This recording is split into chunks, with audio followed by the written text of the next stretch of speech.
freedom, man. That's what it's all about.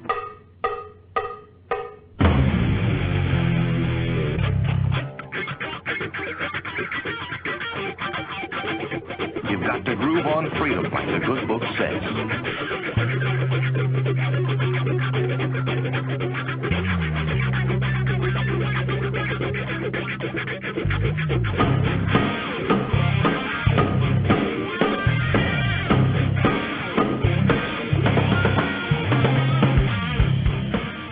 Welcome. You are listening to What on Earth is Happening.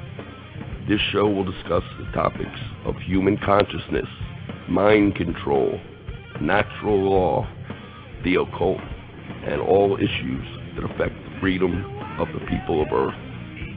What on Earth is Happening will endeavor to shine light upon the darkness of our world and to offer empowering solutions to the problems we face as humanity approaches its critical moment of choice.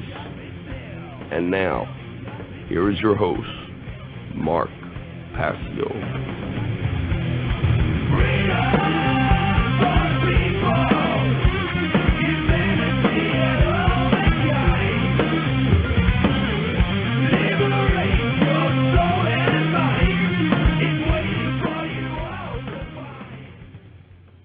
Welcome. It is great to be here.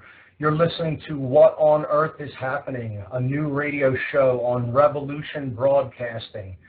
I'm your host, Mark Passio, and before we get into the topic that we're going to discuss tonight, I want to make a few announcements about how the show is going to work. I want to send some thanks out to people that made this show happen, and I'll give the call-in number. Maybe we'll get to some calls a little bit later. So this show is going to be broadcast live on Tuesday evenings at 8 p.m. Eastern Time, and it's going to be 2 hours. The second hour is going to be picked up by Revolution Broadcasting and aired on Thursday evening at 8 p.m. Okay, so the show is broadcast live on Tuesdays. The 2-hour show, second hour is going to be picked up by Revolution Broadcasting on Thursday evening at 8. So tune in every Tuesday and Thursday at 8 p.m. on Revolution Broadcasting. My website, you can listen live to both hours there, is whatonearthishappening.com. That's whatonearthishappening.com. Okay, so I want to send out some thanks to some people for making this show happen. The first person I want to thank is Bob Tuskin from theylie.com. And he was really instrumental in helping me get this show on the air, and an incredible amount of thanks go out to him for all of his help in getting everything set up. I want to also thank Eric G. for introducing me to Bob and basically setting the chain of events in motion that led to me getting this show. So with that in mind, let me give you the call-in numbers, and hopefully we'll get to some callers a little bit later on this evening. The call-in number is 347-884-9417. That's 347-884-9417. Okay, so let me tell you a little bit about what I do and what we're going to be talking about here tonight. I give a presentation. It's a slideshow presentation and lecture, and it's called What on Earth is Happening. And in it, I basically try to get to the root causal factors of the problems that humanity is experiencing as a species, to strike at the very root of these problems and understand enough about the nature of these problems so that we can basically go to work on solving them. Because ultimately, that's what this is really all about. Many of us have recognized a lot of the problems that humanity faces, but not many of us really understand the causal nature of those problems, the absolute root core factors that are really contributing to those problems and why we see them manifesting in our shared reality. So in order to get down to how these problems work, you need enough basic information about the nature of the problem. And once you have that, then you can move on to actually implementing solutions. So that's basically what we're going to talk about here tonight. We're going to basically get to the heart, the very heart of the nature of the problems that we encounter as a species and what's really taking place around us in the world. So the first thing I want to talk about, what this entire radio show is ultimately going to be about, is what is truth. We have to get down to the fundamental core of what truth actually is and understand it enough, because truth is intricately related to the problem of why we experience suffering in our world. It's completely intermeshed with that idea. Truth, in the way that I look at it throughout my presentation and the way that it's going to be dealt with on this radio program, is essentially nothing more than that which is. That which has actually undergone the process of actually occurring in our reality. Nothing more than that. Events actually take place. They play out in our three-dimensional space-time reality. And that's what I'm calling truth. It isn't the understanding of the mind of God, so to say, or anything extremely esoteric. It's simply events occur. We can understand those events. We can come to an understanding of what is actually taking place both within us and around us. And really, that is the core reason of why we experience suffering in the world, because we as a whole, as a collective consciousness, have really gone off the path of truth. We are engaged in illusion. We are engaged in fantasy. We are engaged in fundamental axioms, belief systems that we take as true, but which fundamentally are not true. And when we basically stay attached to these ideas and core axioms, we suffer as a result if they're not in alignment with what actually is. So let me define what an axiom is, because this is going to be critical as we go forward and talk about concepts like this, to understanding what is really taking place. An axiom is a statement or a proposition that is regarded as already having been established. It's taken as true. It is something that is accepted. It's something that is considered self-evident to most people. Okay? Now, that could be a real problem if what that person takes as self-evident isn't actually what is. And trying to explain to a lot of people, as I'm sure most people who listen to this network understand, is once you start to take ideas to people that aren't in keeping what they already consider to be true, it's a very difficult barrier to break down between you and the other person that you're trying to explain information to. So we're going to address that. We're going to basically talk about self-knowledge in this program, because that is what we really need to get down to if we are not to be fooled, if we are not to take deception and falsehood as truth in the world. We have to understand the self and what's going on in human consciousness. So as the introduction said, a big part of what we're going to talk about on this radio program is human consciousness, how it works, what the qualities of consciousness are. We're going to talk about how consciousness manifests. We're going to talk about how it has an expression through the physiology, and we'll get into the brain in this program. We'll get into some neuroscience in this program to understand how the human brain works. That's fundamentally important to understanding what's taking place in the world. So to get back to the idea of truth, I want to read a quote by the philosopher Soren Kierkegaard. He said that really there are only two ways that people are ever fooled in the world. One is that they believe that which is not true. They accept something that has no basis in actual reality. So they accept ideas or propositions that are not true.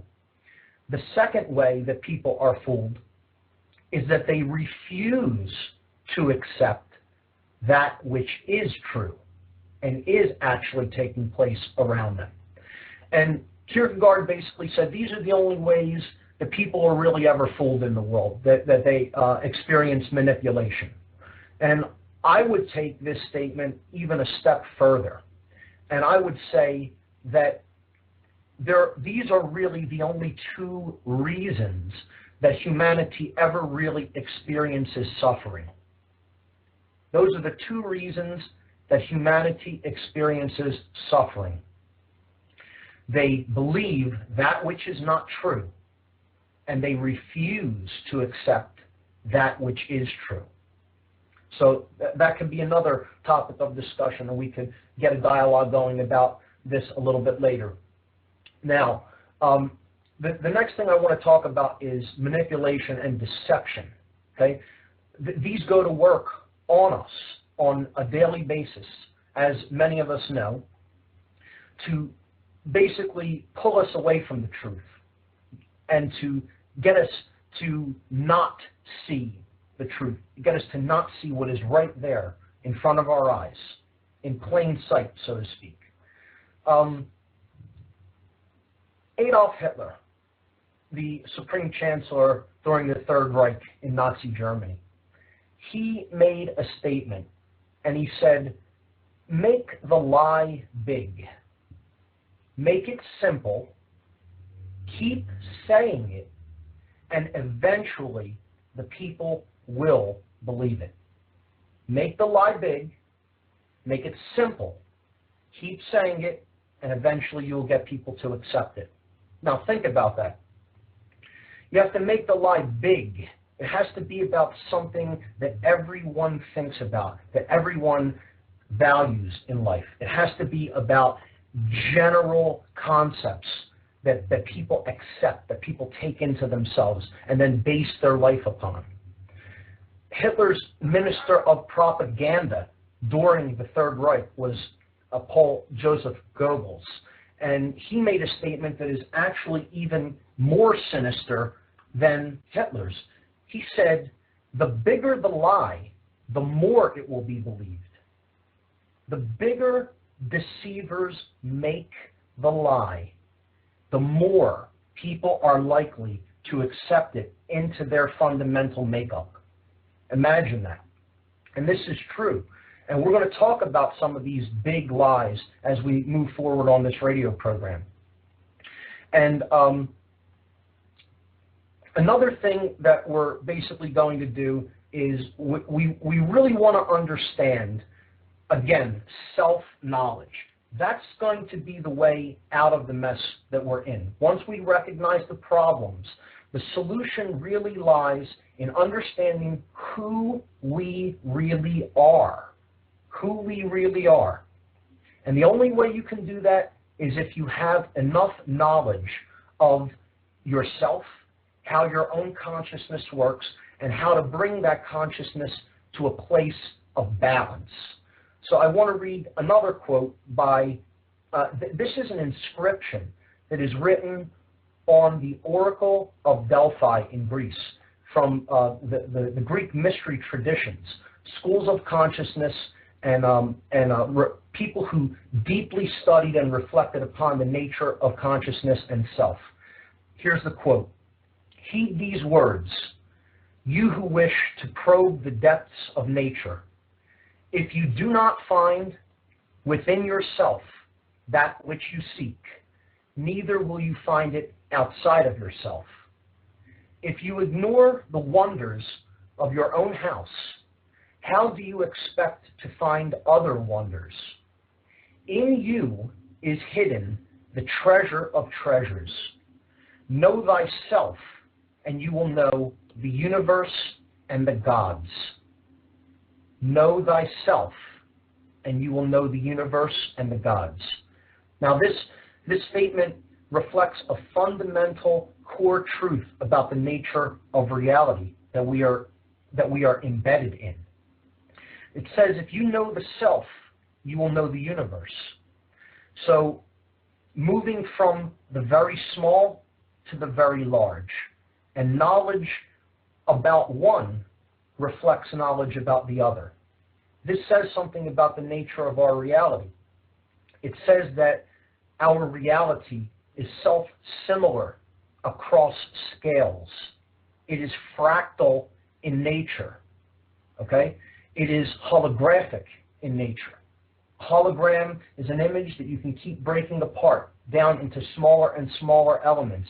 Yet within each element, if you cut a hologram in half, you don't get half an image. You get a whole image at a slightly lower level of resolution. But nonetheless, the entire image is present. The universe works the same way. If you understand enough about the constituent elements of the universe, meaning the individual consciousness that comprise it, you understand about the whole of nature. So why do people not understand this principle? Why do they not know the self? Why are we experiencing all the types of problems that we are experiencing based on the fact that people do not understand themselves, that they do not understand the nature of their own consciousness? But moreover, to go back to the fundamental things that people value or accept and how that dictates the quality of their life, if you did this as a social experiment, let's say you went to about 20 or 30 individuals and you asked them, tell me, list the 3 things that you value above everything else in life. Just list the 3 things that you think are the most critical to your life and the quality of your life. Now, I guarantee you would get an extremely diverse amount of answers. They would be all across the board. They would range from family to health to money to possessions to just religion, general concepts in life. But I would almost guarantee you, I would almost be willing to bet anything on the fact that if you did this social experiment, even with many people around you, you would not get back the answer truth from many people. And this is why we're in the mess that we're in as a whole, as a people. People have lost the idea that truth is valuable, that it means something in relationship to the experience of their lives, that it dictates the quality of that which they experience in their lives. And again, these 2 things are fundamentally interwoven and cannot be separated from each other. When we are in alignment with what is, okay, we are in alignment with what is and what is true, and we speak the truth and we live according to truth. And by that I mean natural law and moral law, and we're going to talk about those things. Then the quality of our experience improves and we don't suffer. If, however, the nature of our lives varies in accordance with what is truth, then we experience suffering in proportion to the amount that we go off the path of truth. And that is how it works. It really does work like that. That is a fundamental law of nature. And many people refuse to accept that as a fundamental law of nature. You know, just like gravity is a law of nature. Doesn't matter whether you believe in it. If you step off a cliff, you're going to experience the result of what the law of gravity will do to the body, whether you believe in it or not. It's really kind of irrelevant whether you believe in a natural law, because it's in place and you're bound by it. Now, that could mean you can choose to ignore it, but you're going to suffer proportionally to the amount that you ignore that law. And this is going to lead me into another concept, and I want to bring out the difference between two forms of not knowing, because I'm going to talk a lot about natural law and how natural law works throughout this program and programs that we do into the future.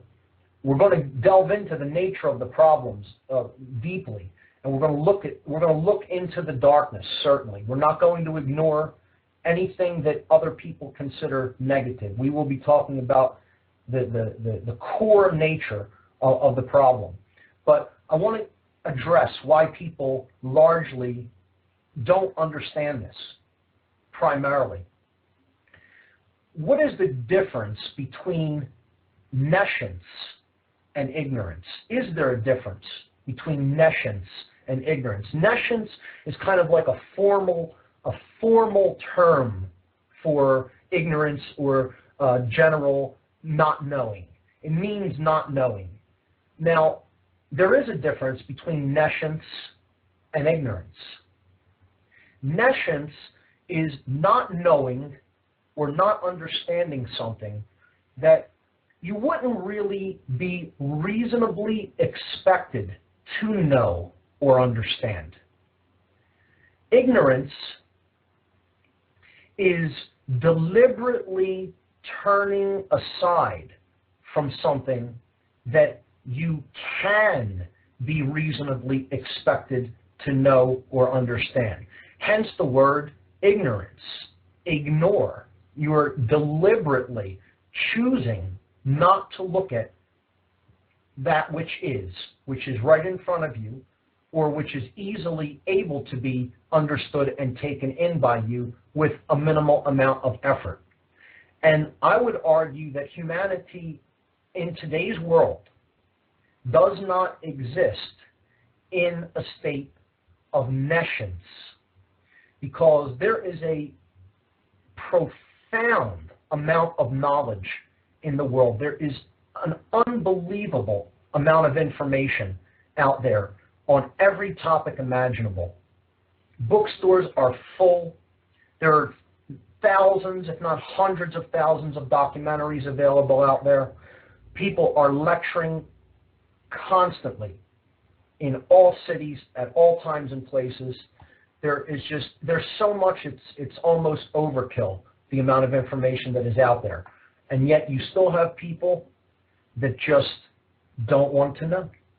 They don't want to look at the truth because of how ugly it has become, because of how much we have descended in consciousness and become something that really humanity probably should never have become, and does not need to stay in this state for really a moment longer. The knowledge is all around us. It's all there. It's a matter of whether we will reach out and take it. And it's also a matter of, once some of us understand the information that is out there, some of us understand the truth, how much will we be willing to fearlessly take it to others around us? How many of us would be really willing to speak the truth into existence and really bring it to other people who need to understand it, whether that may be uncomfortable for us or not? Because it kind of creates sometimes oppositional circumstances between people. And family members can come to an oppositional relationship when it comes to one person trying to bring information that another person may not necessarily be willing to look at. And that's another dynamic that I want to address as we go forward on this radio show.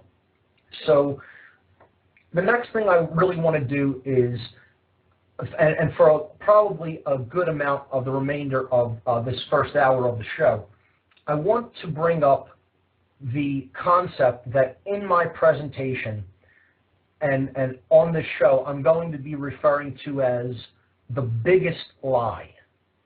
The biggest lie, okay? There's one lie that is really bigger than any other that is ever told, and it is the most dangerous ideology that basically exists. And this is the ideology. I'm going to tell you what the name of it. There actually is a name for it. I don't give it that name in my presentation, but on the show I want to actually tell you what the name of this ideology is called, because, and we're going to get into it in depth, because this is one of the most fundamental ideologies, believe it or not, in the Western world. As difficult as that may be for some people to believe, this ideology is so prevalent and it's so insidious that you will find it out there. You have discussions with people who you would least expect to hold this general ideology. You'll find that they believe this and they're unwilling to accept anything else, no matter how much contradictory evidence is brought to their attention. And this ideology is called Solipsism. Solipsism.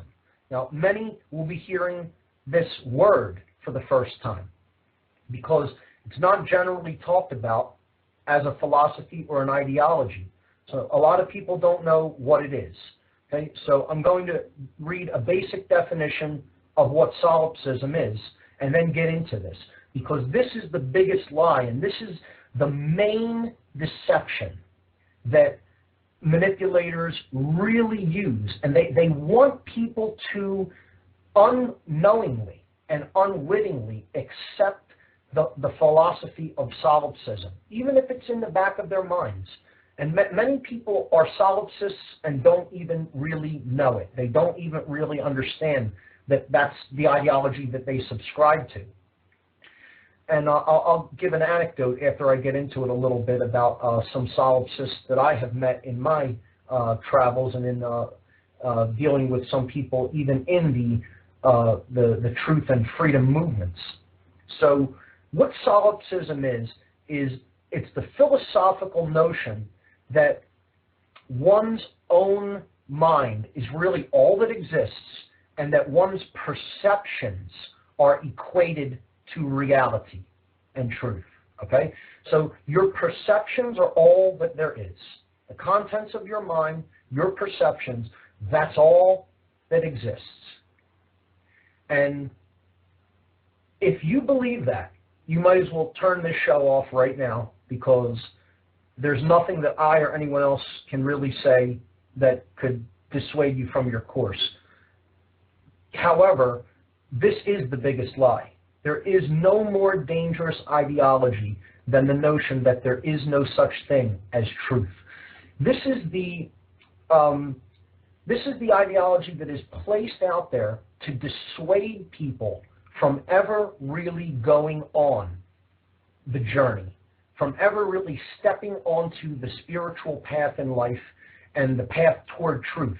Because if you can convince someone that there really is no truth, that it's all relative, that it's all based on people's perceptions, no matter how erroneous or no matter how totally straying from natural law principles their perceptions may be, then you really have them where you want them to begin to manipulate their sense of reality.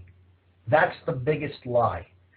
What kind of ideology, before we even get into where this ideology leads, let's look at some of the tenets, the basic tenets of solipsism, okay? Solipsism basically states that there essentially is no reality. There is no actual experiences. It's all just one person's perception. In other words, if my mind ceases to exist, the universe ceases to exist. So nothing really exists to a solipsist. It's all just a fleeting thing in between the time when someone is born and the time that they die, and nothing really matters. And the second tenet is, even if something exists, it's basically saying, okay, if tenet number one is somehow miraculously disproven and we can prove that something actually exists, nothing can actually be known about it. So there's no such thing as knowledge. Knowledge doesn't exist to a solipsist. Okay? There's no such thing as knowledge. Okay? So there's no truth. That's the first tenet. There's no such thing as the way things are, no truth. There's no such thing as knowledge. In other words, even if you could come to an understanding in your own mind of the way natural law works, even if you could come to an understanding of something in itself, even if you could understand that something exists, you could not really understand anything about it in fullness. And then the third tenet of solipsism is, even if something could be known about anything, okay? You take some kind of natural law, you take some kind of basic principle, you take a thing or an object or a fundamental quality of consciousness, and even if you could get to the truth about any of those things, you could understand something and actually know any information fully about it, you could never actually really communicate that to any other living being. That knowledge about anything cannot really be communicated to other beings. Now, this ideology, in my understanding, is about as close to the conception of hell as it gets. Nothing exists. Even if something were to exist, you can never really know anything about it. And even if you were to somehow come into knowledge about it, it is impossible to take that knowledge and communicate it to anyone else. And what I would say is, this is the biggest lie. This is the lie that manipulators really want propagated to other people, because that means they'll never begin the awakening process. The awakening process takes one initial leap of faith. Only one. One and only one. And that leap of faith is that you must initially believe that there is truth to be found on the journey. Otherwise, you will never set foot on that path. If you believe there is no such thing as the truth, it doesn't matter about anything else that takes place around you, because you will never actually, for yourself, look into anything. If you believe you're not capable of understanding truth, you'll never start looking into it for yourself. And if you buy the third tenet, that even if you were to understand it, you can never really truly communicate it to anyone else, you'll never really begin speaking the truth to anyone else. And that's why this is the most dangerous and insidious ideology on the face of the earth. And it's called solipsism. Remember that word, look into it. And there are more solipsists out there than you would even believe. I know that may be difficult for some people in the type of listening audience that listens here on Revolution Broadcasting and the people that come to my site, whatonearthishappening.com. However, that is the case. There are a lot of solipsists out there.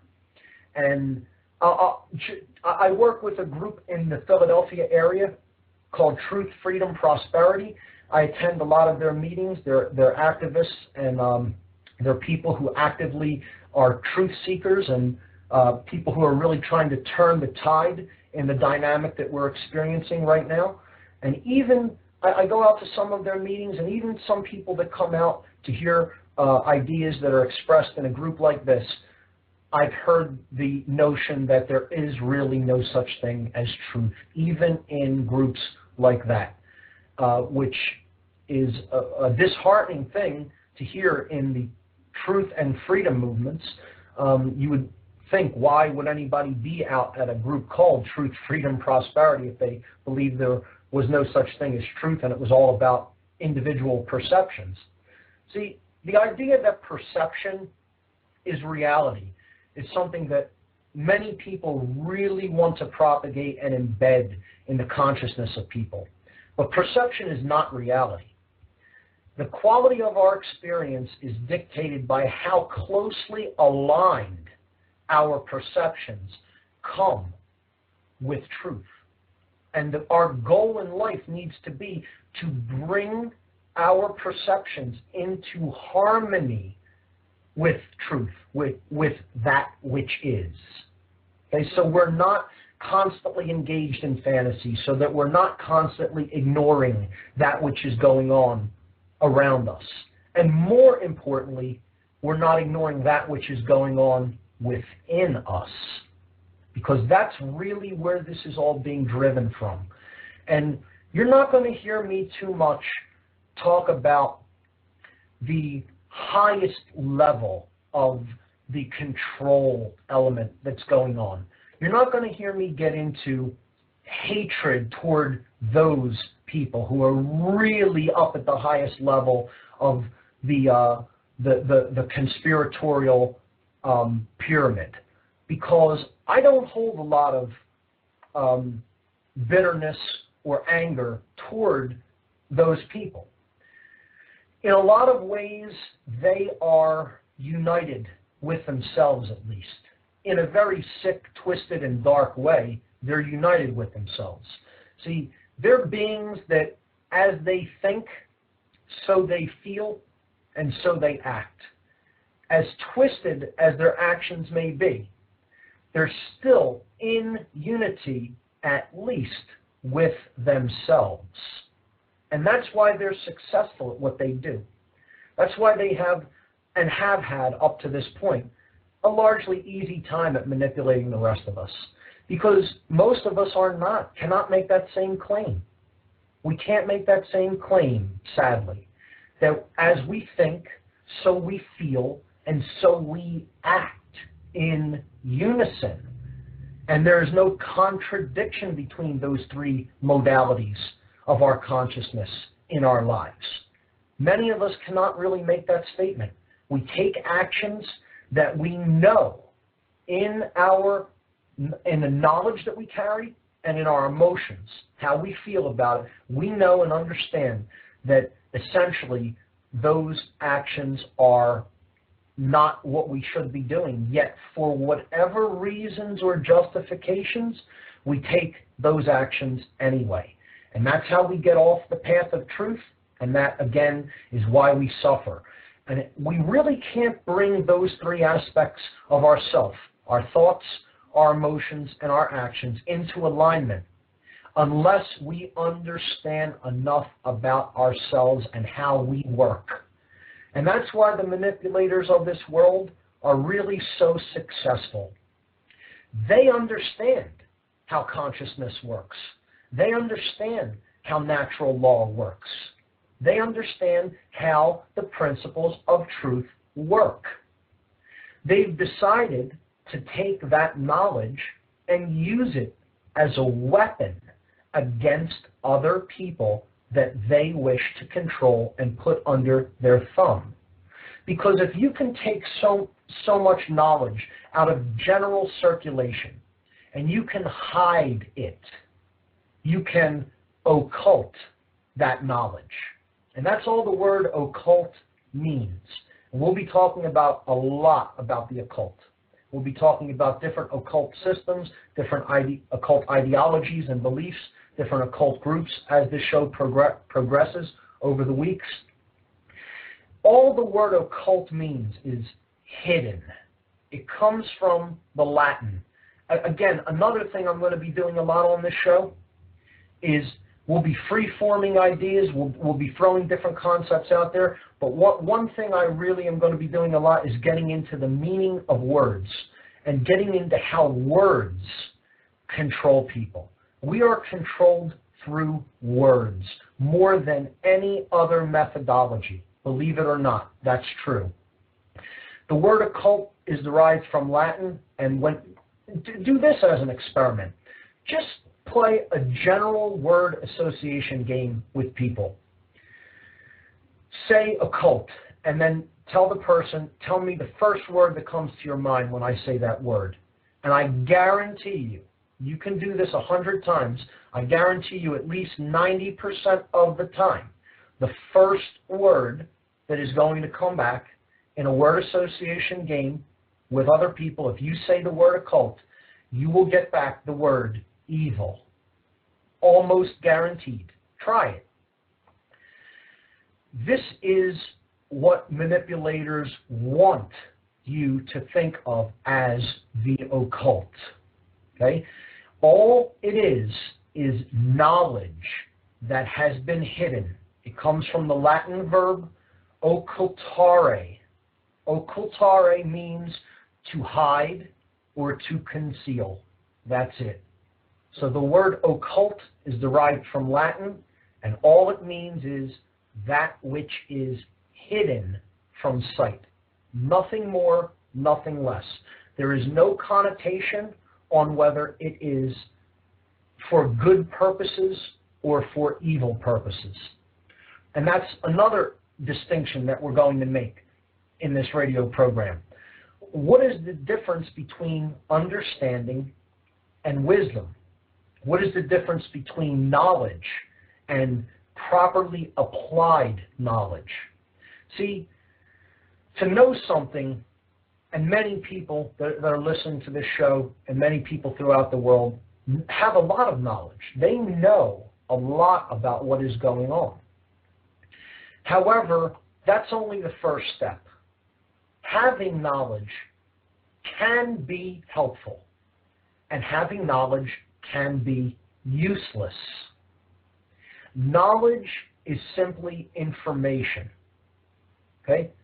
And what matters isn't necessarily having the knowledge, accurate information about what is. That's knowledge.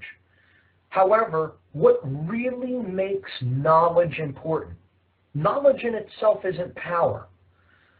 What you do with what you know really imbues knowledge with power.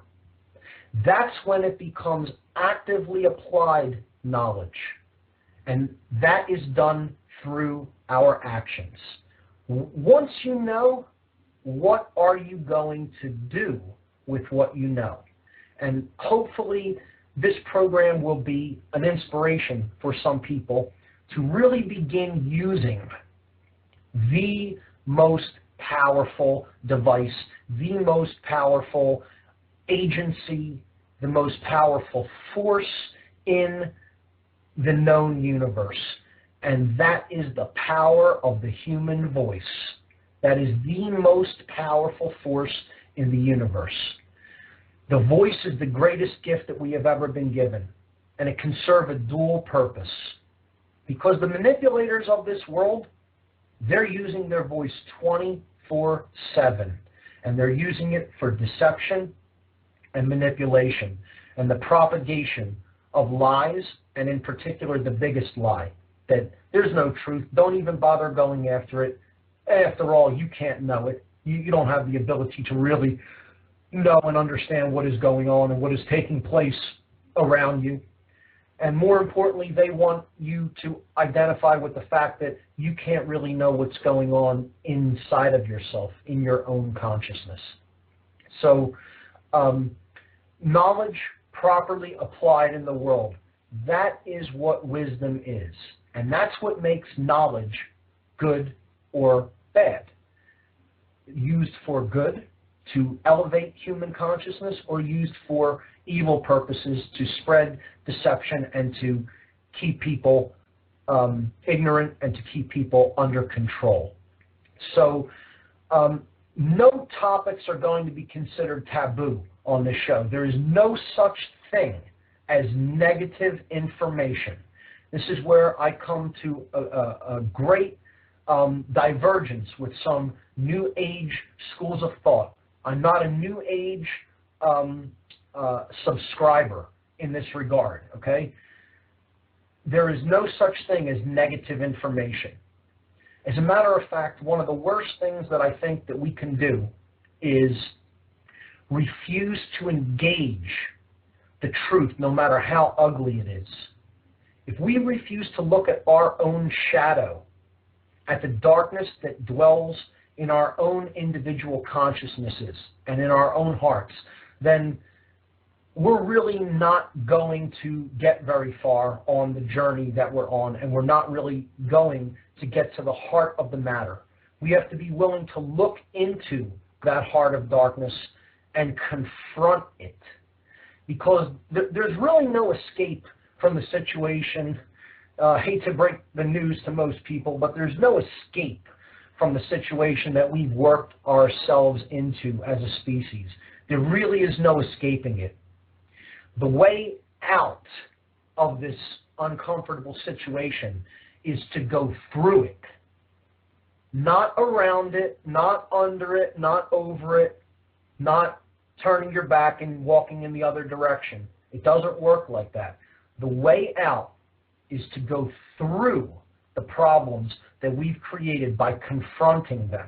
And the only way to do that is to look at oneself. The answer lies in the mirror, and that's going to be the focus of what this show is really ultimately all about. This show is going to be a process of self-examination above all else.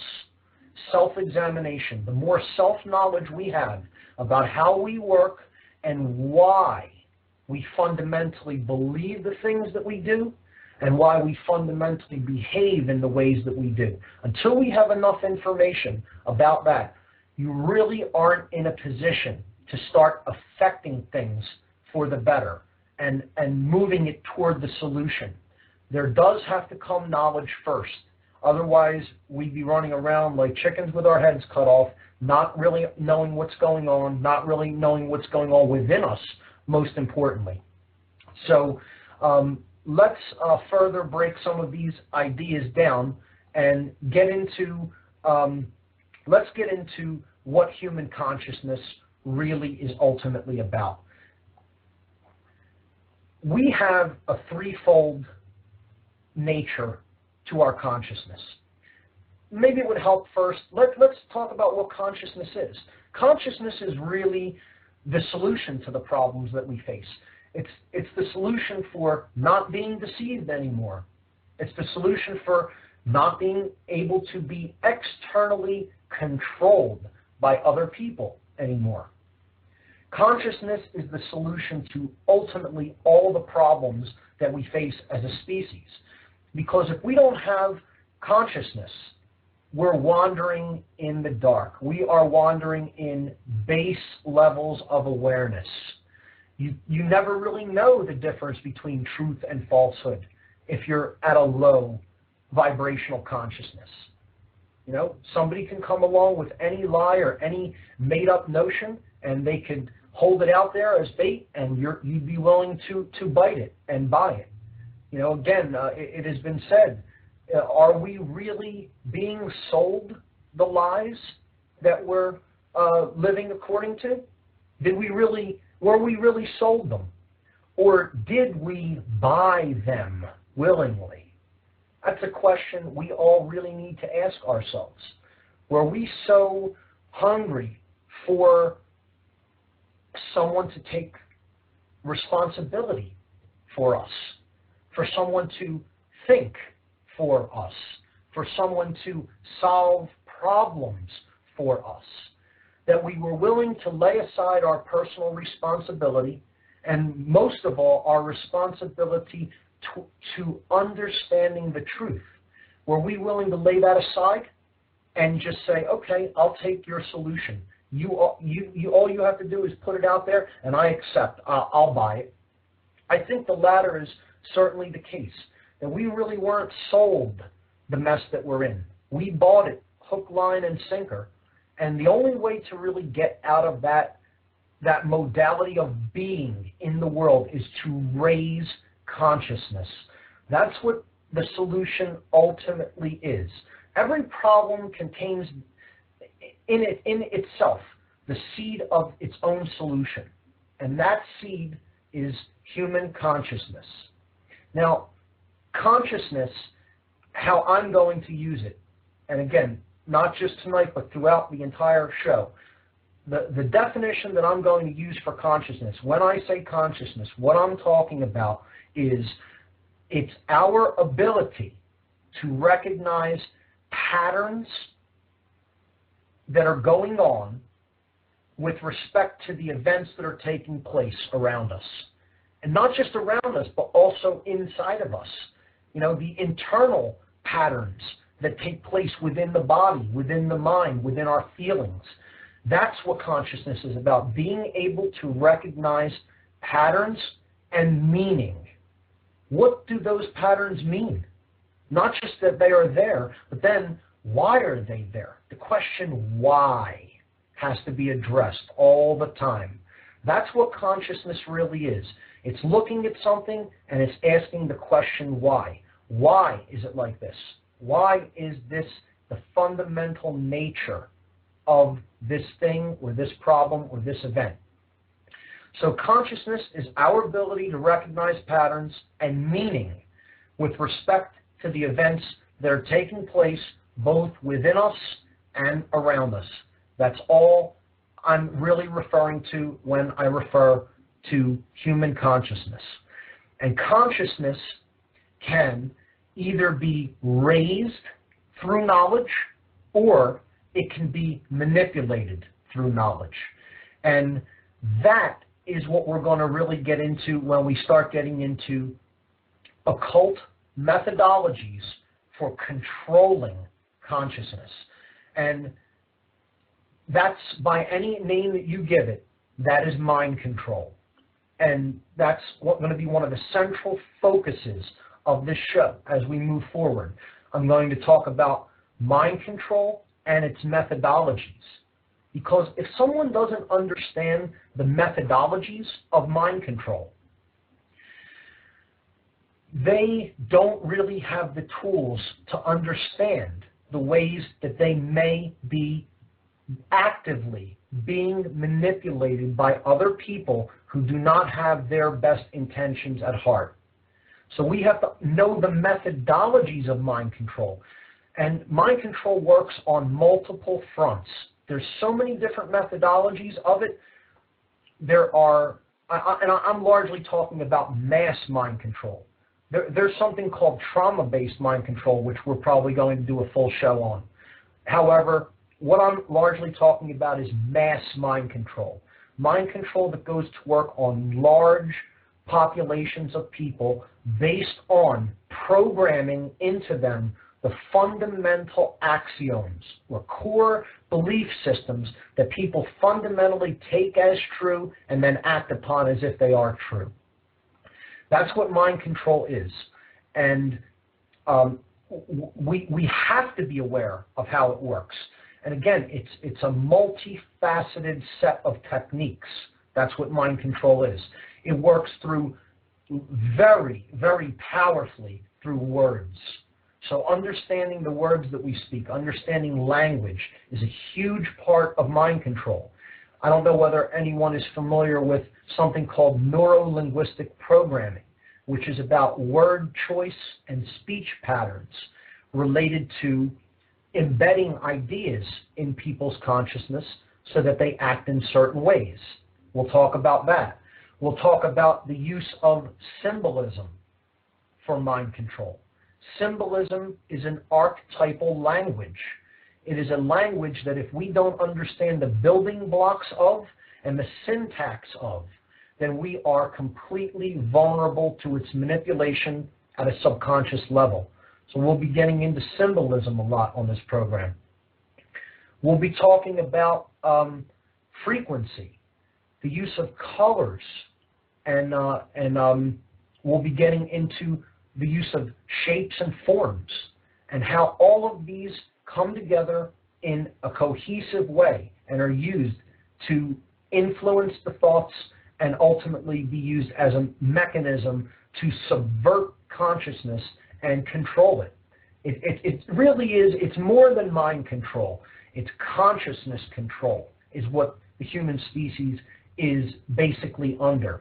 It is the manipulation and control of the three forms, the three experiential forms of human consciousness, which we're going to get into in a few moments. So I want to do a couple of things. The first hour is going to be winding down soon. I want to give out again the call-in number for this program and encourage people to call in during the second hour. I basically largely laid out a lot of concepts during this first hour in a short amount of time. So let's have some callers call in on the call-in line, and let's take some calls in the second hour if we can. The number to call in is 347-884-9417. So go ahead and start calling that, and I'll take some calls during the second hour of the broadcast tonight. The number again is 347-884-9417. My website is whatonearthishappening.com, and again, this show is going to be live on Tuesday evening, 8 to 10 p.m. Eastern Time, and it's going to be live on revolutionbroadcasting.com for the first hour. The second hour feed will be picked up by Revolution Broadcasting, and it will be broadcast on Thursday evening from 8 to 9 p.m. Eastern Time.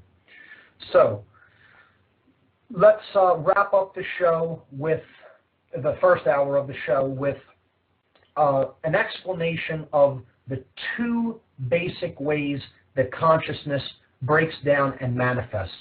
And essentially, these are in an internal feminine manifestation and in an external masculine manifestation. So I'll say that one more time. Consciousness, there is essentially two seemingly opposite qualities. However, they are really not opposites. They are really unified, and they dance with each other is a good way to look at it, okay? They're actually embraced, and they form the whole, the quality of the whole of consciousness. There's an internal, an indwelling feminine manifestation, and then there is an external masculine manifestation of consciousness. Now, different spiritual systems have given these different names, okay? For example, you can look in Taoism, and in Taoism, they're called yin and yang, okay? Yin is the internal feminine. It's a passive quality. It's an intuitive quality. It is more compassionate or submissive, and it is associated with the right brain. Okay, the right brain hemisphere largely carries this energy, the yin quality. In different occult traditions, let's say in Kabbalah, you have the paths of severity and mercy. Okay, so this would be like the mercy quality in Kabbalah. Okay, it is the feminine aspect. Now you have the external male quality of consciousness, and that's in Taoism that would be called the yang quality in consciousness. This would be the more dominant or analytical, the logical side. This would be a male element, and it would be more associated with the left brain hemisphere. Okay, so we could look at this in relationship to Freemasonry, for example, and you have the two pillars in Freemasonry. You have the pillar of Jachin leading to the sun, which could be considered the yang energy or the masculine quality of consciousness. The pillar of Boaz leads to the moon. That would be the feminine quality of consciousness. Okay, so we'll get into this a little bit more in hour number 2. In hour number 2, I want to take calls from listeners and discuss some of the ideas that I talked about during hour 1, particularly the concept of what truth is. I want to talk about the dangerous ideology of solipsism and get your thoughts on that. And we'll get more into the breakdown of human consciousness during the second hour of the program tonight. So I'm going to wrap up this hour. This show has been What on Earth is Happening. I'm your host, Mark Passio. Listen here every Tuesday and Thursday night at revolutionbroadcasting.com at 8 p.m. Eastern Time. My website is whatonearthishappening.com. We'll be right back for the second hour. Freedom, man. That's what it's all about.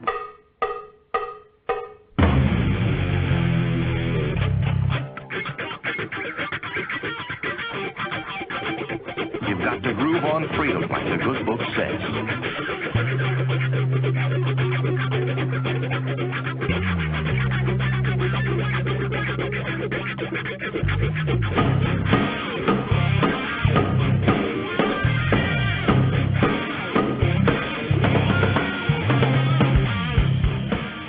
Welcome.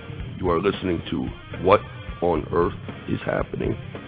This show will discuss the topics of human consciousness, mind control, natural law, the occult, and all issues that affect the freedom of the people of Earth. What on Earth is Happening will endeavor to shine light upon the darkness of our world and to offer empowering solutions to the problems we face as humanity approaches its critical moment of choice. And now, here is your host, Mark Passio.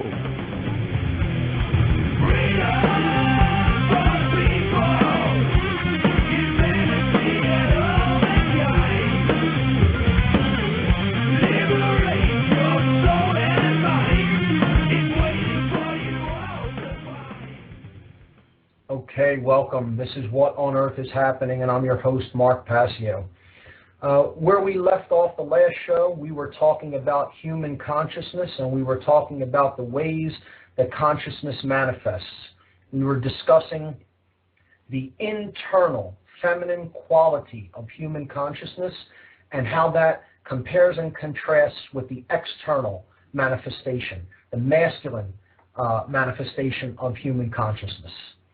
So, let's get right back into that, and maybe we'll take some calls later in the hour. So I was talking about yin consciousness, yin energy. This is lunar. It's associated with the moon, okay, symbolically. And it's feminine. It's a feminine energy because it is indwelling. Okay, this is an internal aspect of our consciousnness, of our makeup. It's intuitive. Okay, it's a passive element. It isn't very active. It's associated with the night. Okay, and basically this quality of consciousness is directly related to our emotions. Our emotions are the internal quality of consciousness within us. The yang consciousness, the male energy, the masculine form of consciousness, it's solar. That's the symbolic way that it is depicted, as the sun. It is an active quality. It's logical and analytical, and it is dominant. Okay, it is not passive or submissive. It is a more aggressive or dominant energy. And this energy is all about our actions in the world. This is all about how we make our consciousness manifest to others through our actions. You've heard the saying, you will know them by their actions. And that is certainly true. We have to strive, if we want to become more conscious, to bring these two qualities into unison and balance with each other within ourselves. So, we have to strive to become beings that, as we feel, so we take action. And that our actions aren't in contradiction or opposition with how we really feel inside. So if I feel something is wrong, is not morally correct, is not morally justifiable, and I do it anyway, for whatever reason. The reason does not matter. I'm in opposition with myself. Doesn't make a difference what the reason is. Justifications and excuses really, at the end of the day, do not hold any water. Okay? That's all they are, is justifications and excuses. If we continue to take actions that we actually believe aren't morally justified, we really should not be doing, we know that deep down inside, then we are in a state of internal opposition with ourselves, with our own consciousness. And for that very reason, that is why we're largely experiencing the negative and uncomfortable and often painful situations that we're experiencing in the world today. Because we are in a state of internal opposition with ourselves. We have to strive to make these two qualities into one within us. And there's many different methodologies for doing that. I'm going to get into eventually on this show practical grassroots solutions for affecting real change in our lives. But I want to talk about, again, briefly, the idea that there is a solution for every problem that is out there. There really is a solution. And there's a formula for problem solving. That's what we're ultimately really looking for. We're really striving to find the solution to this problem. And you can know all you want about the problem. You can learn more and more and more and more about the chains that you're held in. But ultimately, if you're not looking for the way out of those chains, what is the difference how much you know about the chains? Okay? It's a step. It is a first step. You do have to understand how the problems manifest. Okay? But we ultimately have to strive for solutions. And the way we get down to that problem solving is by finding enough information about the ultimate nature, the core nature of the problem. And the core nature of the problem that we face is we do not ultimately know ourselves. We do not ultimately know enough about human consciousness and the way it works. And that is a manipulator's dream scenario. If you have a person or a group of people who do not really understand how they work, they don't understand how their mind works, they don't really understand how their emotional makeup works. Maybe they're not a very emotionally developed person, okay? You're in a position to completely manipulate and control their behavior because you know more about their makeup and how they work than they do. And I guarantee you, think of it like this. Here's a great metaphor for this. Imagine a psychologist who has studied the human mind and the psyche more than anyone. Let's say this is one of the most advanced psychologists that has ever lived. He has done more work and delving into the human psyche than anyone else before him. Let's say he had a friend that for whatever reason, you can make up whatever reason you want, he started really despising. He had some kind of a problem with him. Maybe he became aware that the friend did something to him behind his back, and he really wanted to get back at that person, okay? How much of a number do you think a psychologist like that would be able to do with a person that he became very close to and became close with in life? How much of a number, knowing what he knows about the mind and the psyche, do you think he would be able to do on that other individual?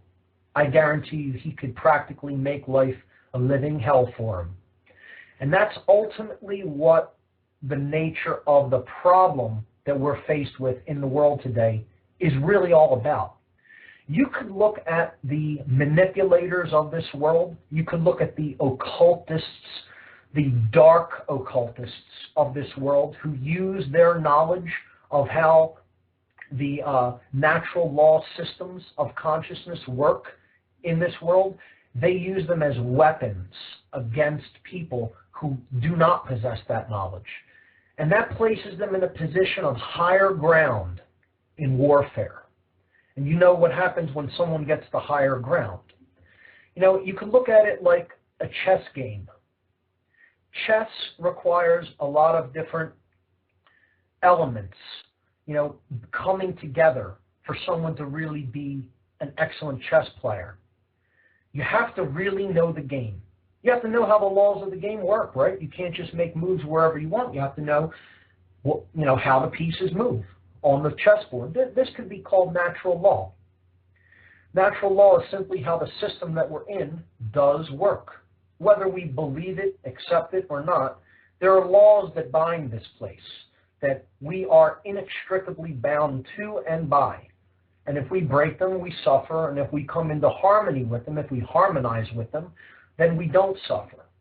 That will be a hard, bitter pill to swallow for many people, but nonetheless, it is the case.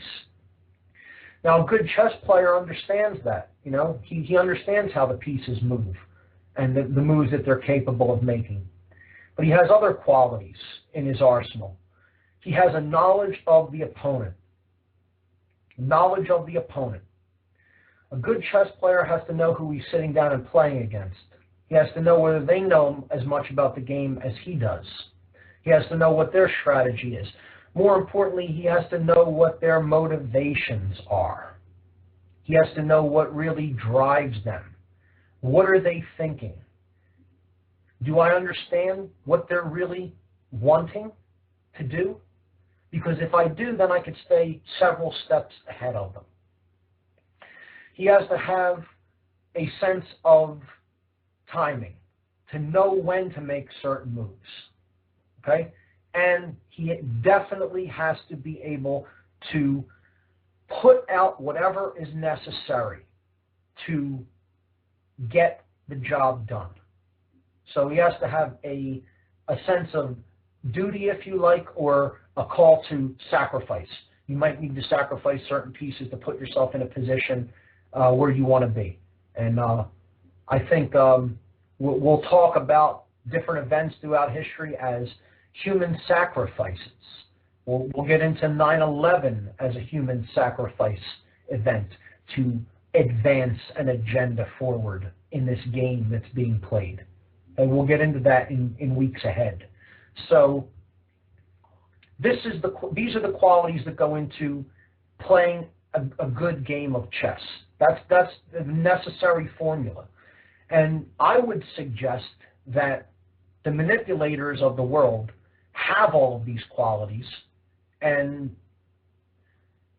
to a very great extent, most of the people that they are working against, that they are attempting to control, do not have many of these qualities in place. As a matter of fact, most people don't even know there's a game being played and haven't even shown up. So what this show is going to be a call to is trying to get more of those people to show up at the game board and hopefully work our way up to a higher position so we are not pawns in the game being played. Okay? We can't let ourselves be played in this game like pawns. See, we have to become the masters of this game. The chess master isn't on the board. The chess master isn't on the game board floor. Right? When you sit down, if you're a chess master, you're not actually walking onto the board. You're sitting down in a chair, and your perspective is higher than the board. You can look down onto the board because you're at a higher level. That's what we need to become. See, sadly, most people are those pieces. Most people are those pieces. And most people are the pawns in the game. and don't even know it. They don't even know that they have strings tied to them. And that where they're being told to move is a completely controlled function. And the chess master is moving them at his discretion and at his own personal will. And most people never, ever see the strings that have them tied down. And they never see that they're a pawn in that game, that they're wanderers on that board, that checkered board. We'll talk about the symbolism of the checkered floor, okay? The black and white squares, right? That's the game board floor where if you're on it and that's your level of consciousness, you don't know that you're being played. And you're basically a piece that is being positioned by a master who exists at a level much higher than you. You're a wanderer. You don't really know which is those black and white squares representing light and dark. You really don't know which is which. It's all from your perspective. You can only see one or maybe two squares ahead of you, but you can't see the whole game. You can't pull back and see the whole picture. And that's what ultimately I'm trying to get people to do, is pull back, see the really bigger picture. Not even from the box that most of us bring to the table, because many of us bring boxes to the table when it comes to looking at what really is and looking at the truth. We want to, some of us may even want to look at what the truth is, but we strive to fit it into the pre-existing ways that we had of looking at reality. We try to say, well, I previously thought this, and I now have taken in this new information. How can I get it to jive with the belief system that I previously held? Okay? And a big, big part of this will be religion. Okay? This is something that there's so much evidence that this is a manipulation and form of mind control. And yet you hear many people that never want to admit to that and who don't look into the basis and the formulation of their religions and how that is also a form of mind control. So people bring different boxes to the table. The boxes are of all shapes and sizes and colors and materials, but newsflash, the truth does not fit in a box. So if you're bringing a box to the table, eventually, at some point, this show is going to make you feel uncomfortable. And I want it to do that because the truth, again, does not fit in a box. And anybody trying to stuff it into a box is going to be sorely disappointed. So let's get back into our discussion about self-knowledge. Self-knowledge is what we need. We need consciousness, the ability to recognize patterns of information, the ability to recognize what is taking place both within us and around us in the external reality that we experience and share with others. So, consciousness at its core has a dual nature of internal feminine qualities and external masculine qualities. How this manifests in each individual unit of consciousness, let's call it, in different mystical traditions, the word monad is often used. The one that is the expression of the all. And there are many monads. Each individual has their own unique expressed consciousness, even though we're all part of the one unified ocean of consciousness that exists in the universe. But getting down to the breakdown of the monad, the individual unit of consciousness, or an individual being, there are basically three expressions. And if you sit and really think about this, you really give it some deep thought, there really are only three ways that your consciousness can express itself in the reality that we live in. Think about it. You really can only experience three different manifested forms of consciousness. The ways that you make yourself known to other people. And these are through your thoughts, your emotions, and your actions. Your thoughts, your emotions, and your actions. The thoughts can be looked at as the primary expression of consciousness. They are an emanation. Okay? They're not really male or female. They just are. They're not an internal nor an external manifestation. They are an essence. So that's a fundamental basis of consciousness, thought activity. Look at that as our creator aspect. Okay? We have a creator aspect within us. Okay? And that is our thoughts. It has been said that the universe itself is mental. It is comprised of thought energy. Everything that we experience ultimately had to derive at some place in the past as a thought. Okay? A fork, an eating implement. Okay? Someone had to think, I want to make something to use as an eating implement, and devise something that we now know as a fork. But the thought had to arise first. And this is with anything. Any action we take had to ultimately arise as a thought. Any piece of technology that we make had to arise as a thought.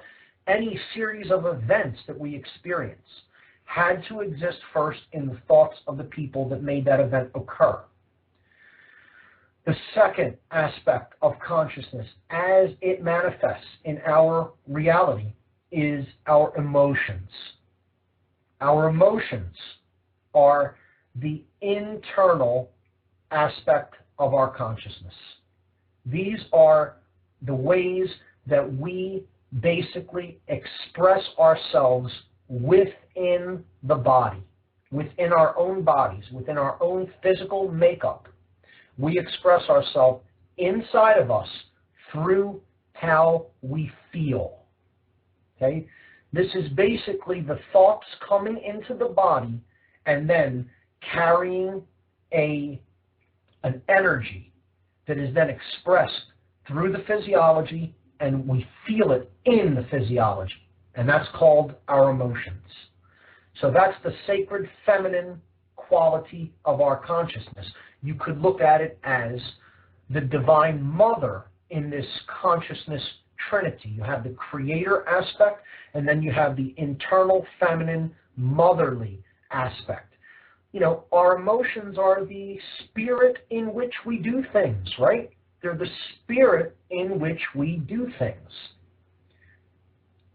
Just like in the Trinity, we call this aspect the Holy Spirit.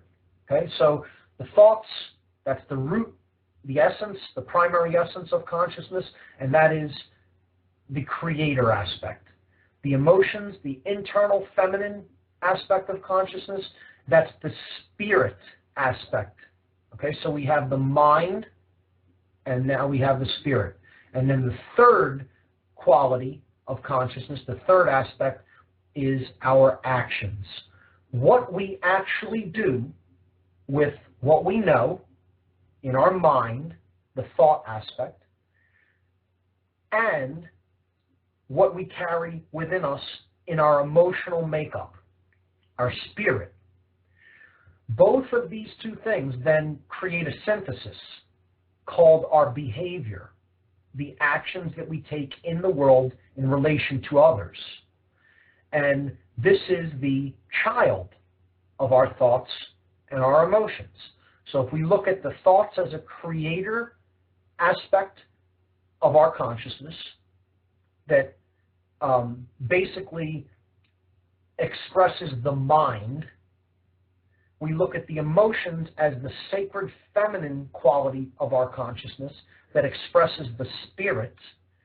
We can look at our actions as the divine child, or the byproduct of these two other qualities of consciousness that basically determines what we do and how we interact with others in the world.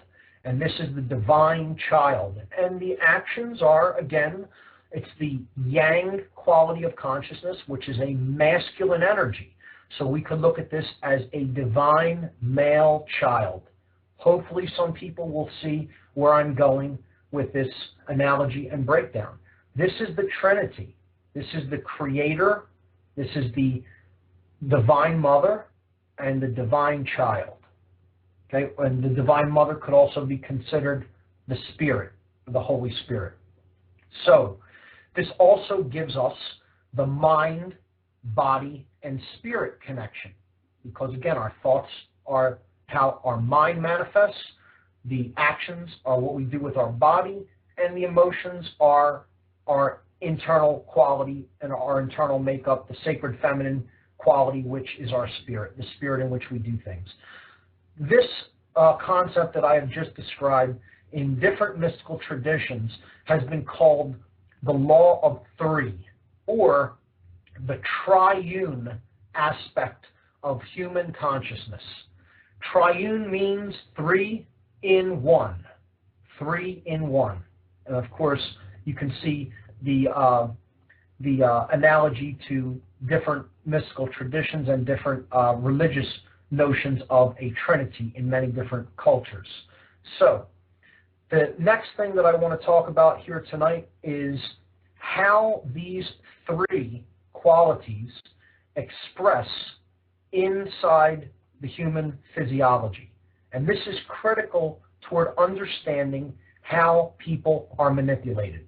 And if we don't get any callers, if we have some callers that are going to call in, I'll give the call-in number one more time. If we do get callers, I will take some calls during this hour. If we don't get callers, I'm just going to continue to get into the physiological aspects of consciousness through a breakdown of the human brain for the rest of this show. So if we get some callers, maybe we'll take some. If not, I'll just continue on with an analysis of the physiology and the human brain and how that relates with our consciousness, and that's what we'll do for the remainder of this show. So, the human brain is part of the discovery of self. Yet, if you go to an average person on the street, or even in your family or your other friends, many people do not really understand what they carry in between their own ears. They don't understand any of the components. They don't understand the makeup of the brain. They don't understand how the brain works. They don't understand what qualities of their personalities the different components of the brain drives or gives rise to.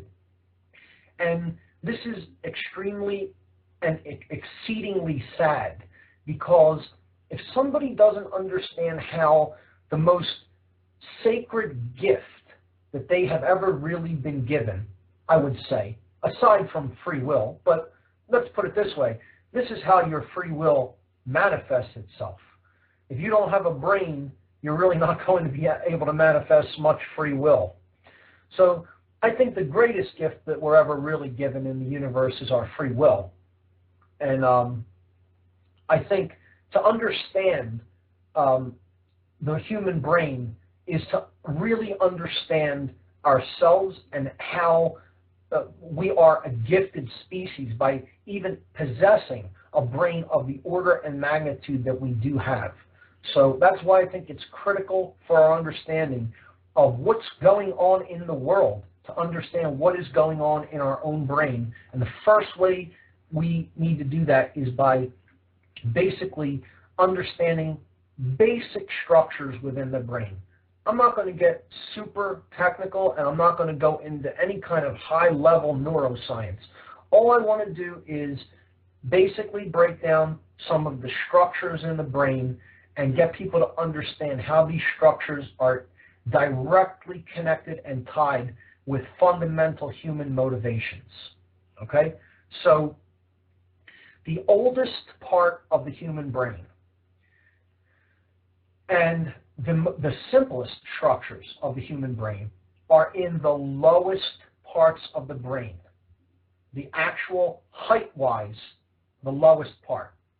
Now think about how interesting that is. It's like saying a foundation of a house, which is the part that is laid down first, is at the lowest level of the house. Of course, that's true, okay? Because you can't build something on top of it if you don't have a foundation there to begin with. So this base part of the brain is called the R complex. The R complex. Letter R and the word complex. And the letter R stands for reptilian.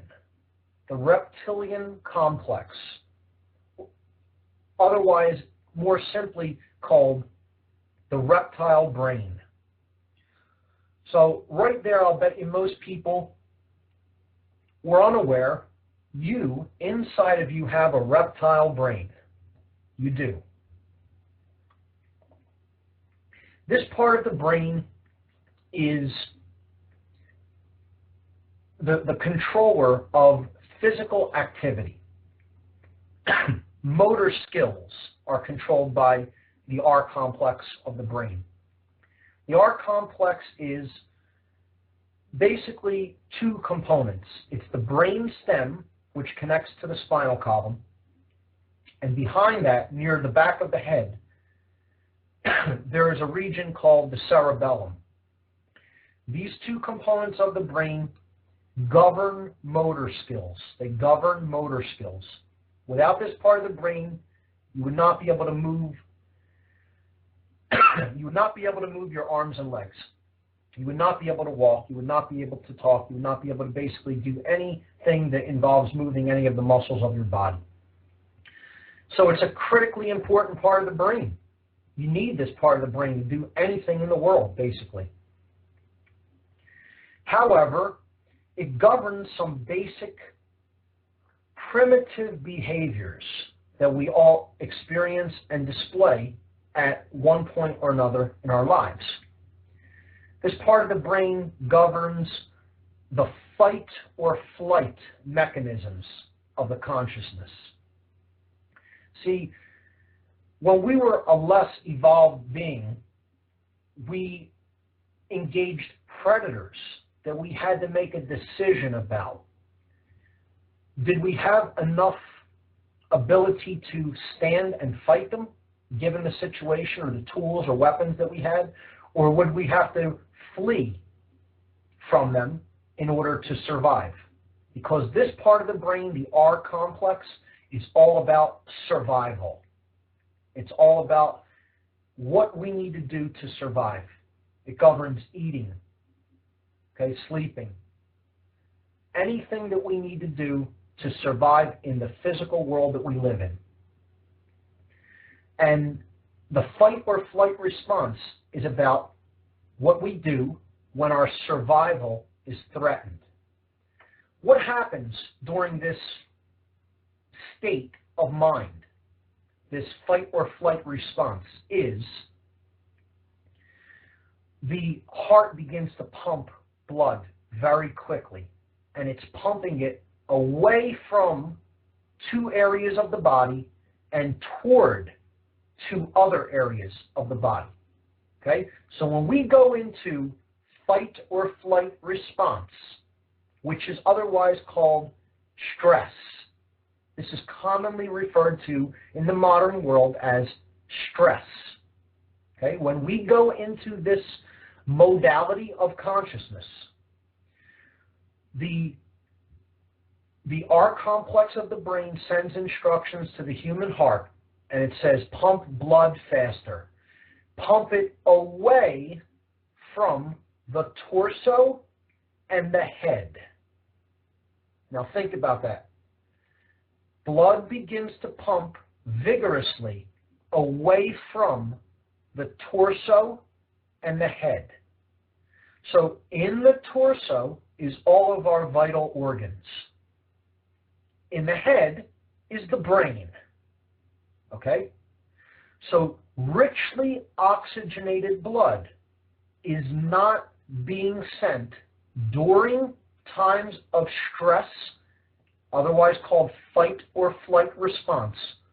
It is not being sent actively to the torso or to the head, to the brain. Why? Well, during times of making a decision about whether you're going to fight or run away, once that decision is made, you're choosing either to stand and fight or to run because you're in a situation where you're being preyed upon. You don't need blood in those areas of the body. That's not the top priority in that given situation. Blood needs to go to the extremities.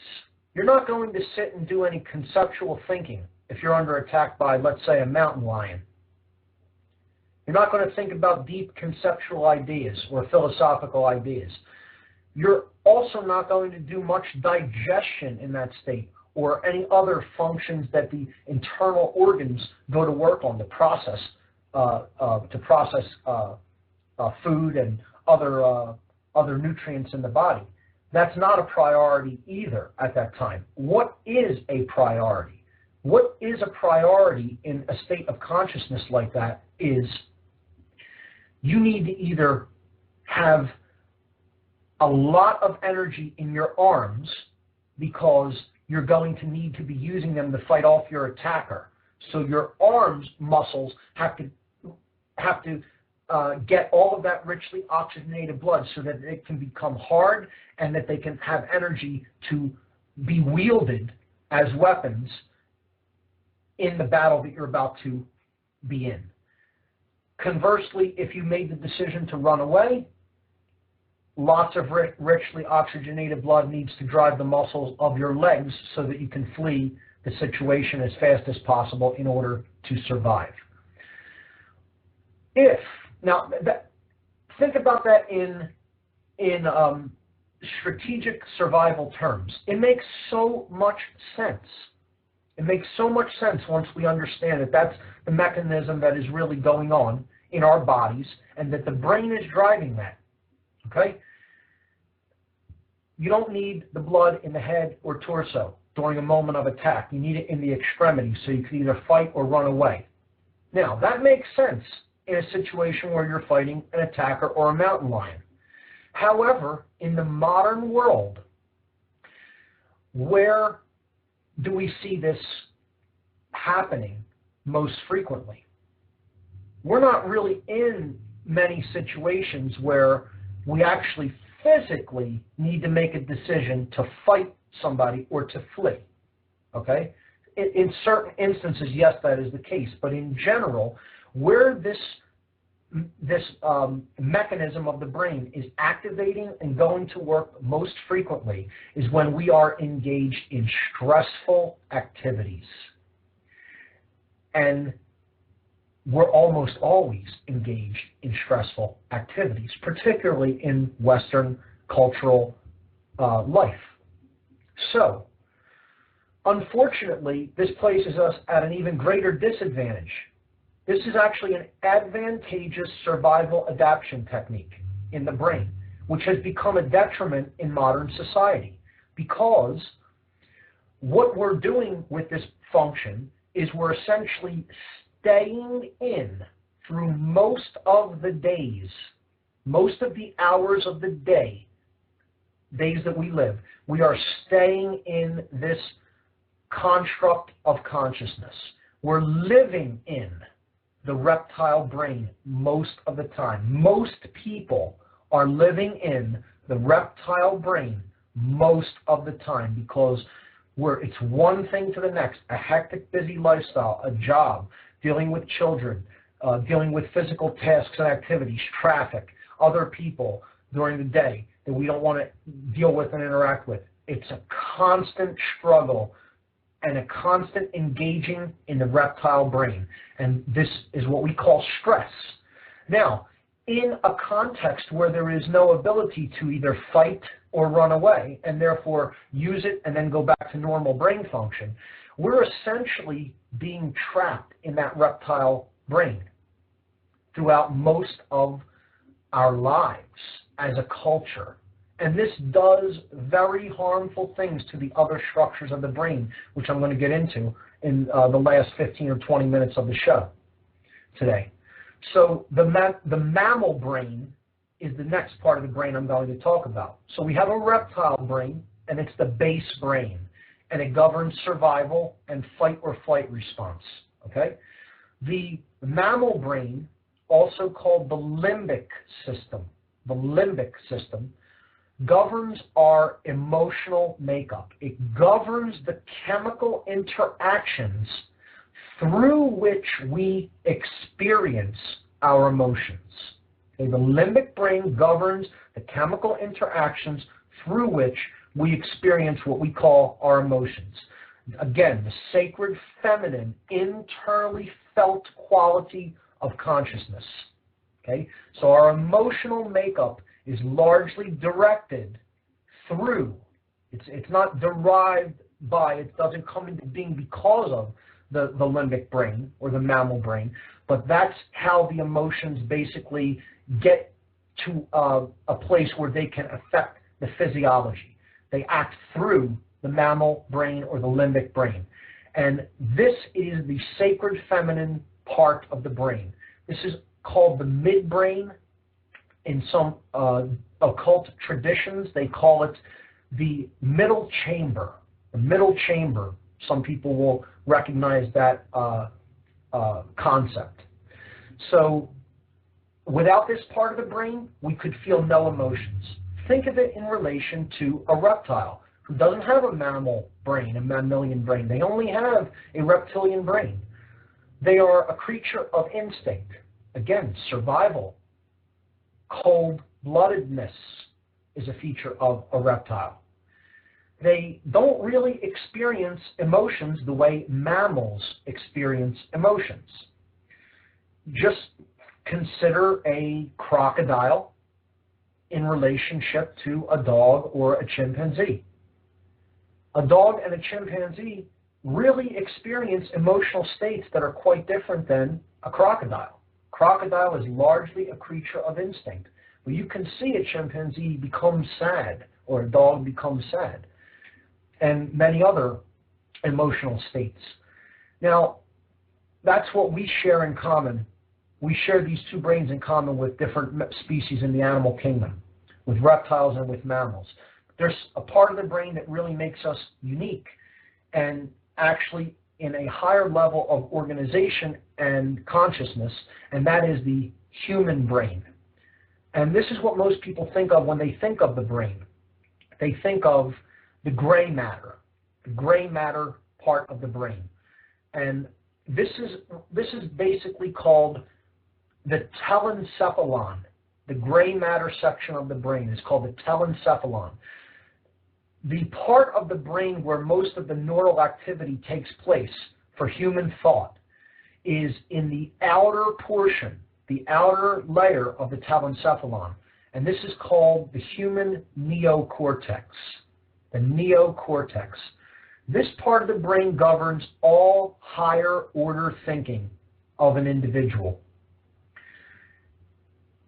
Every quality that really makes us human, we have as a result of having a highly developed neocortex. The neocortex is bilaterally symmetrical, and I've already talked a bit about this and brought up a little bit about the left and right brain. We have a left brain and a right brain. The left brain is the male aspect of the brain. It governs analytical thought, logic, scientific thought, mathematical thought. It governs our use of words and language. Okay, so the left brain hemisphere, these are all the functions that it deals with, that it makes possible. And this is the neocortex we're talking about, the higher order thought center of the brain. All the functions that really make us human and separate us from the other animals, this is the part of the brain that governs those functions. The other side of the human neocortex is called the right brain.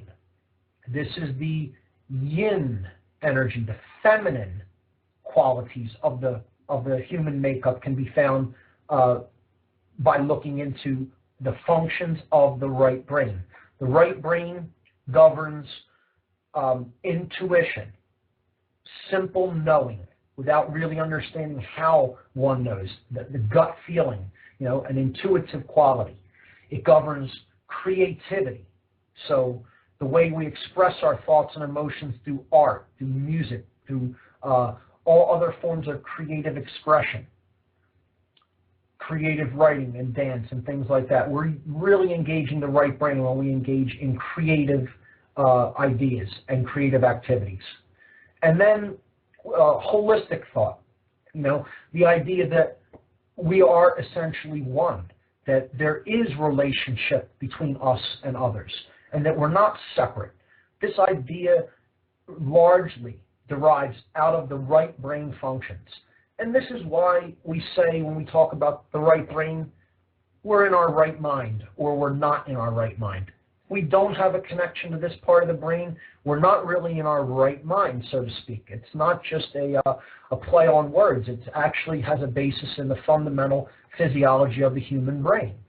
So if we go back to the metaphor that I started talking about earlier in this show, we talked about consciousness and how it has a threefold aspect. Well, just as consciousness has a threefold aspect, our thoughts, our emotions, and our actions, our brain also has a triune nature. And they call scientists and neuroscientists call this the triune brain. It's the three in one again, triune. Okay? You have the reptile brain, the mammal brain, and the human brain. We are basically three beings in one. And there is a hierarchy to this. There is a way that information should be processed according to this threefold or triune system if it is functioning properly. And by functioning properly, what I mean by that is a balance between the left and right brain hemispheres. This is called global EEG coherence in scientific terms. Okay? In neuroscience, that's what they call it. It means that your left brain and right brain hemispheres are both firing in unison and in harmony. And the neural activity and the electrochemical synaptic activity is fully working and is fully alive and lit up in all the hemispheres, in both hemispheres of the brain, all across the hemispheres. In other words, this is a brain that is firing on all cylinders, so to speak. It is a lit up mind. It is a person who lives in balance within themselves. And as such, they are capable of really living in balance with others and with their environment. See, the human brain is designed to be the executive command center of the whole brain complex. It is the part of the brain, again, that deals with higher order thought. You could look at it as if you have a company, you have a CEO of a company. You have a person that really makes the critical executive decisions. Well, this part of the brain governs reason, and it governs the way we use our actions in balance with our emotions. So if we have a balanced neocortex and not one side dominates the other, we don't have an imbalance to the left brain hemisphere and we don't have an imbalance to the right brain hemisphere, we become a person that is capable of higher order thought, conceptual thinking, and reasonable behavior, meaning behavior that is governed through the ability to reason and recognize patterns and recognize meaning with respect to patterns. This is the greatest gift that our species possesses. There is no more complex object in the known universe than the frontal portions of the human neocortex. None. It is the most advanced supercomputer that we will probably ever know of or discover. This is the most advanced computer that exists, and it is the most complex substance that we know of. And it's sitting right behind your eyes. Think about that. Okay? Now, if that part of the brain is working properly, we are in touch with the sacred feminine component of the brain structures, which is the limbic brain or the mammal brain, otherwise called the midbrain. This is always sending data upward toward the neocortex. Okay? Think about it. The spiritual part of the brain, the sacred feminine part of the brain that governs our emotions, is always trying to send data upward to the reasoning functions of the brain, the logical and analytical left brain and the creative, nurturing, and intuitive right brain, always receiving instructions from the midbrain. Okay? So if the brain is functioning properly, that's how it works. And then through the neocortex, we'll send instructions back down to the motor centers of the brain, the reptile brain, so that we use our actions governed by reason. Okay? Think about how this works. Really let it absorb. This is critical information to understand if we are going to understand how we work. If we don't understand how we work, we're completely subject to manipulation and mind control. And this is ultimately about becoming a being that governs oneself and is not subjected to the control of the mind through other people attempting to usurp and control one's mind and behavior. That's what this is ultimately about. And if we're going to do that, we have to understand how we work. And one of the best ways to do this is to understand the basics of neuroscience function and the basic structures of the human brain. So, what happens when we're constantly in the reptile brain? What happens when we're either imbalanced toward one brain hemisphere or the other brain hemisphere? Well, it's interesting because different things happen depending on the nature of the imbalance. And what I'll start to get into a little bit next week is I will talk about the different methodologies, the different methods of mind control that go to work on the different sides of the brain. Okay? Because these are targeted functions. These are targeted methodologies, the mind control that is used against us.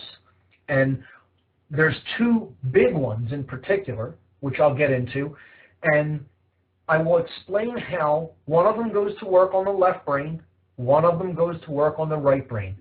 One of them holds back the left brain, one of them holds back the right brain. So these methodologies of mind control are geared and devised to throw people into one state of imbalance or the other, either completely left brain functions or completely dwelling in right brain functions. And this is a dangerous trap to fall into, and I would say 95% or better of people really are in one of these states of imbalance or another, either imbalance toward the left brain hemisphere or the right brain hemisphere. So I think what I'll basically do to wrap this show up, I think instead of trying to get into all of that right now, let's leave it where we have it for now. I'm kind of a little bit disappointed that we didn't get to take any callers, but unfortunately it looks like no one called into the switchboard. Let's see if we could get some callers in next week. I'd really be happy to take some of your calls and get some of your thoughts on these ideas. But for now, I'm going to wrap it up here and just give you some of the websites where you can listen to this show and many other great shows as well. Another big thanks to Bob Tuskin for getting me started on the Revolution Broadcasting Network. His show is going to be coming up at 10 p.m. on the East Coast. And my website you can go to and check out some of these ideas and listen to and watch many hours of presentations and lectures about these concepts and many others. I get into all of the breakdown of consciousness. I get into the methods of mind control. I get into solutions. That's ultimately what we're going to talk about as we go forward on this radio show. And my website is whatonearthishappening.com. Whatonearthishappening.com. I'll be here every Tuesday and Thursday night on Revolution Broadcasting at 8 p.m. Eastern Time. Catch you next time. Thank you for listening.